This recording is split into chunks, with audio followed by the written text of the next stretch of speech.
Hi everyone, this is Shubham. आज की इस वीडियो में हम बात करने वाले हैं कुछ मेजर एंड माइनर मिस्टेक्स जो मैंने नीट 2023 के दौरान की थी, जिसकी वजह से मेरा नीट 2023 के अंदर 418 मार्क्स आए थे। और फर्दर मैंने उसको सॉल्व किया और जिसकी वजह से मैंने नीट 2024 के अंदर 680 मार्क्स आए। तो वही मिस्टेक्स की आज हम बात करने वाले हैं इस वीडियो में, तो और उसके सॉल्यूशंस की बात करने वाले हैं। तो चलिए वीडियो को स्टार्ट करते हैं। जैसे सबसे पहला मेरा मिस्टेक जो था वो था, नोट्स को मैं ज़्यादा प्रायोरिटी देता था इन कंपेरिजन टू एनसीईआरटी। मतलब एनसीईआरटी के कंपैरिजन में मैं नोट्स को ज़्यादा प्रायोरिटी देता था। नोट्स को प्रायोरिटी देने का मतलब ये था, जब मेरे को कोई टीचर कोई कॉन्सेप्ट पढ़ाता उसको मैं नोट्स बनाता था और नोट्स को बार बार रिवाइज करता था।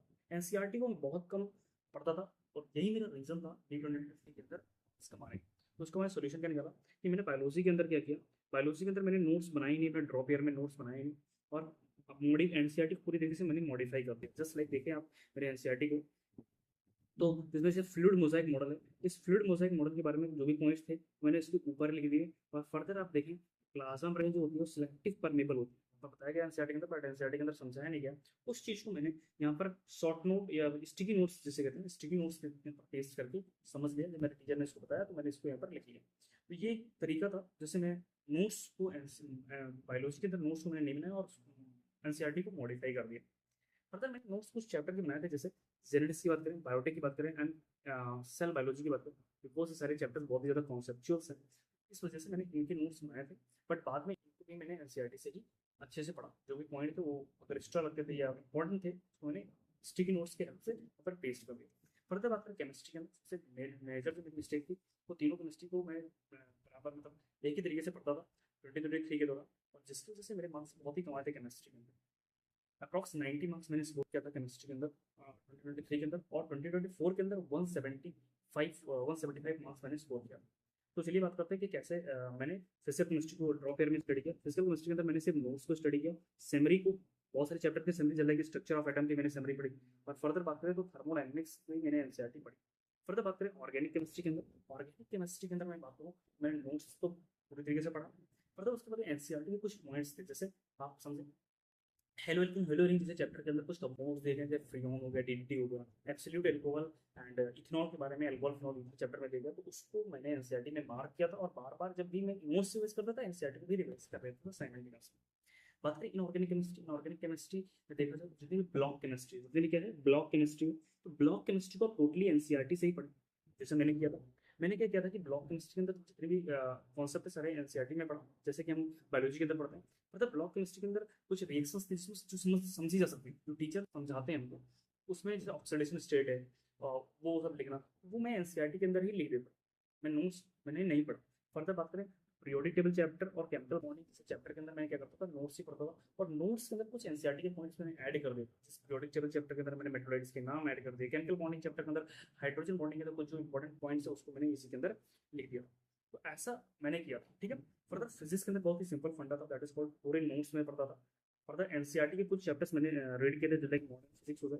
मॉडर्न फिजिक्स के बाद सेमी कंडक्टर जैसे चैप्टर की मैंने एनसीईआरटी पढ़ी थी। सेमी कंडक्टर की एनसीईआरटी में नीट 2022 के अंदर एक बहुत अच्छा क्वेश्चन रेक्टिफायर पे आया था, वो एनसीईआरटी से था। और ये सारी चीज़ें थी। फर्दर मॉडर्न फिजिक्स मैंने बहुत ही कम पढ़ा, जिसकी वजह से मैंने एटम वाला क्वेश्चन, तो आपको यही सजेशन, आप पूरी एनसीईआरटी पढ़ें। जो भी पॉइंट आपको इंपॉर्टेंट हो प्लीज़ उसे हाईलाइटर से मार्क कर दें और बार बार एनसीईआरटी को भी रिवाइज करें।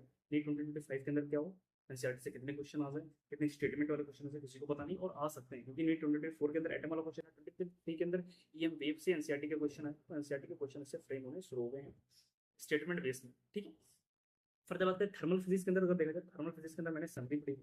My recommendation is thermal physics wave system सबकी एनसीईआरटी पढ़े और उसके क्वेश्चन भी पीछे वाले सॉल्व करने हैं, बैक क्वेश्चन इंडेक्स क्वेश्चन दोनों। फर्दर बात करें इलेक्ट्रॉन मैग्नेटिज्म के अंदर मैंने क्वेश्चन को सॉल्व किया था।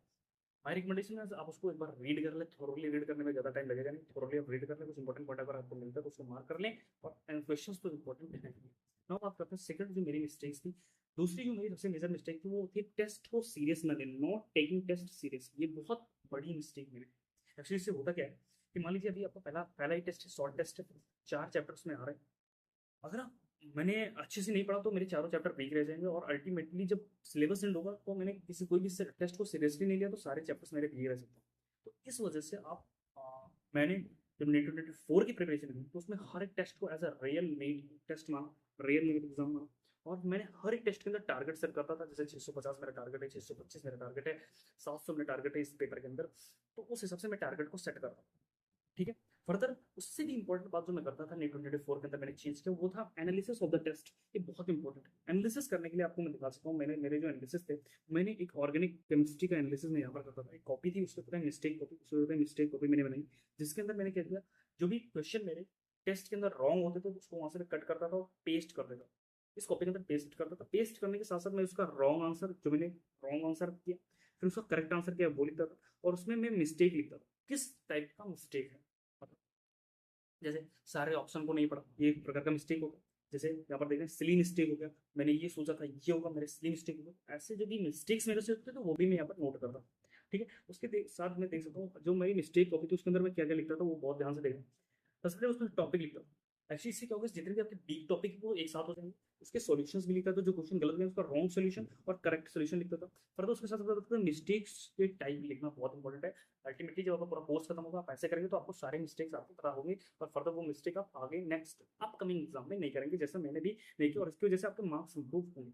फर्दर बात करें तो तीसरा जो इंपॉर्टेंट तरीका था, इंपॉर्टेंट जो है वो क्या था, मैं इंपॉर्टेंट मिस्टेक मैंने की थी, वो रिवीजन का मेरे को तरीका पता नहीं, not a correct of revision. Revision का एक सही तरीका मेरे को पता नहीं था जब मैं नीट 2023 के अंदर था, और जब मैं नीट 2024 के अंदर आया तो मेरे को, मैंने कुछ चेंजेस उसमें इंक्लूड किए। जैसे अगर आप देखें तो एक होता है कर्व ऑफ फॉरगेटिंग को समझते हैं, उससे पहले कर्व ऑफ फॉरगेटिंग को अगर हम समझे तो मैंने कहा कि मैं किसी डे वन को कोई भी कॉन्सेप्ट पढ़ता हूँ तो वो मेरे को 100% समझ में आएगा, क्योंकि कोई कॉन्सेप्ट है, कोई फैक्ट वाली बात है नहीं, कॉन्सेप्ट है तो सबको समझ में आना चाहिए। मतलब 1.5 सेकंड को देखिए, वही कॉन्सेप्ट जो आपको डे वन को समझ में आता है वो बहुत ही मतलब कम आपके पास ब्रेन में कम, बहुत कम बचा है। फिर तो देखिए 7 डेज आफ्टर वीक आप देखिए वो कॉन्सेप्ट आपके अंदर आप पूरी तरीके से लगभग भूल चुके हैं, और आफ्टर 30 डे आप पूरा चैप्टर ही भूल चुके हैं, जितने भी कॉन्सेप्ट थे सारे भूल चुके हैं। इससे बचने के लिए यूनिवर्सिटी ऑफ वाटरलू ने एक बहुत अच्छा ऐसा सॉल्यूशन निकाला। वो क्या था कि अगर मान लीजिए आप 1 घंटे का कोई भी लेक्चर देखते हैं, तो उसको आप नेक्स्ट डे सेकंड को आप 10 मिनट उसको रिवाइज करें, एटलीस्ट 10 मिनट आपको रिवाइज करना। आफ्टर वीक मतलब 7 डे के बाद आपको 5 मिनट उसको रिवाइज करना है, एंड आफ्टर मंथ आपको 2 से 4 मिनट उसको रिवाइज करना है। इससे क्या होगा, आपको पूरा चैप्टर उसी एक्यूरेसी के साथ, जिस एक्यूरेसी के साथ आपने पढ़ा था, समझा था, वो आपको याद रहेगा, ठीक है। फर्दर ये बहुत इंपॉर्टेंट है आपके नीट के लिए, पूछ लिया कोई भी कॉम्पिटेटिव एग्जाम के लिए। रीजन इज दैट क्योंकि अगर नीट के पेपर को देखें तो उसमें 87 चैप्टर है, और 87 चैप्टर है, आप रिवीजन इसलिए बहुत इंपॉर्टेंट है। आपको जिस दिन नीट का पेपर होगा उस दिन 87 चैप्टर के सारे कॉन्सेप्ट आने चाहिए, सारे टॉपिक्स आने चाहिए, तो ही आप अच्छे स्कोर कर पाएंगे। तो रिवीजन इसलिए बहुत इंपॉर्टेंट है। और जो मैंने मिस्टेक्स की थी नीट 2023 के अंदर, वो यही था, मैं रिवाइज नहीं करता था, कंसिस्टेंटली रिवाइज नहीं करता था, और जिसकी वजह से मेरे नीट 2023 के अंदर बहुत कम मार्क्स है। और फर्दर नीट 2024 के अंदर जब मैंने बहुत कंसिस्टेंटली रिवाइज किया तो इससे बहुत अच्छा मेरे को इंप्रूवमेंट दिखाई। फर्दर बात करें मेरे फोर्थ जो मेजर मिस्टेक्स थी, उसमें से था completion of syllabus. Completion of syllabus के अंदर मैं बात करूँ तो अगर मैं नीट एग्जाम को देखूँ, मैं अपने नजरिए से नीट एग्जाम को देखूँ तो देखना, नीट एग्जाम के अंदर 200 क्वेश्चन आते हैं, जिसमें से 180 क्वेश्चन आपको ट्राई करने होते हैं। बायोलॉजी के 100 क्वेश्चन, केमिस्ट्री के 50 क्वेश्चन, और फिजिक्स के 50 क्वेश्चन। अगर बायोलॉजी के अंदर चैप्टर देखे जाए 32 चैप्टर, केमिस्ट्री के 25 चैप्टर, फिजिक्स के अंदर 30 चैप्टर्स होते हैं, ओवरऑल 87 चैप्टर। ये बेसिक बात है, सबको आता है।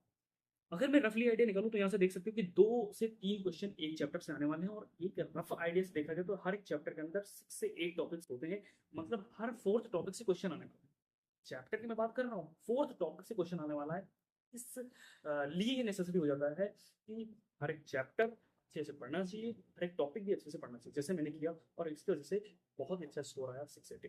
नाउ बात करते हैं मैं अपने केस में बताऊँ तो मैंने अपना पूरा कंप्लीट सिलेबस, जिसमें मैंने प्रैक्टिकल केमिस्ट्री सब लेकर फरवरी लास्ट तक एंड हो गया था, और फर्दर मार्च अप्रैल में मैंने फुल रिवाइज किया, और कम से कम मैंने 10 फुल टेस्ट दिए। कम से कम मैं बताऊँ 5 तो मैंने जो प्रीवियस ईयर टेस्ट होता है वो दी, और जो भी अदर टेस्ट है वो भी। फर्दर बात करें कुछ हमने माइनर मिस्टेक जो मैंने नीट 2023 के अंदर दौरान की थी, वो माइनर मिस्टेक्स थी, वो उतना ज़्यादा इम्पैक्ट आपके ऊपर नहीं डालेंगे, लेकिन वो भी इंपॉर्टेंट है, वो भी मिस्टेक हम ना करें जिससे कि आप बहुत अच्छा स्कोर करें।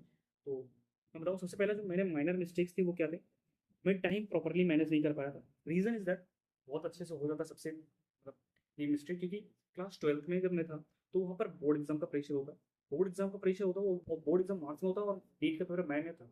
इस वजह से मेरा बहुत ज़्यादा इम्बैलेंस हुआ, और उसके बाद मेरे स्कोर बहुत ही कम। फर्दर बात करें एक्चुअली मैं ऑनलाइन पढ़ता था, तो ऑनलाइन पढ़ने से क्या होता है कि ऑनलाइन आजकल सारे कंटेंट फ्रीली अवेलेबल है, तो बहुत सारे टीचर से मैं सेम कॉन्सेप्ट को पढ़ता था। कॉन्सेप्ट को मजबूत करने के चक्कर में बहुत सारे टीचरों से सेम कॉन्सेप्ट पढ़ लेता था, जो कि बहुत बड़ा मिस्टेक था। Further making notes during class, ये भी एक बहुत बड़ा मिस्टेक था। एक्चुअली मैं जब ऑनलाइन पढ़ता था, मैं क्लास के दौरान नोट्स नहीं बना रहा था, सबसे बड़ा दिक्कत था, क्योंकि मैं क्लास स्कूल भी जा रहा हूँ, क्लास भी ले रहा हूँ, तो मैं नोट्स को बाद में बनाता था, जिसकी वजह से जैसे मैंने 2 घंटे का कोई क्लास लिया तो 1 घंटे में नोट्स मेकिंग में लगा रहा हूँ, तो बहुत ज़्यादा टाइम टेकिंग हो जाता था और रिवीजन के लिए टाइम नहीं बचता। आप क्लास के दौरान ही नोट्स बनाए, वो ज़्यादा सही तरीका होगा अगर ऑनलाइन एस्पेरेंट्स हैं तो यही कुछ मेरे मेजर मिस्टेक्स और माइनर मिस्टेक्स थे जो मैंने अपने 2023 के अंदर किए थे, और जिसकी वजह से मेरे मार्क्स बहुत ही कम रह गए। और फर्दर इन सारे जो मिस्टेक्स थे इनका सॉल्यूशन मैंने नेट 2024 के अंदर निकाला, और जिसकी वजह से नेट 2024 के अंदर मेरे मार्क्स 680 है। तो आई होप कि आपको वीडियो बहुत अच्छा लगा होगा। वीडियो आपको अच्छा लगा तो वीडियो को लाइक करें, चैनल को सब्सक्राइब करें और बेल आइकन को भी प्रेस करें। मिलते हैं किसी नेक्स्ट वीडियो में।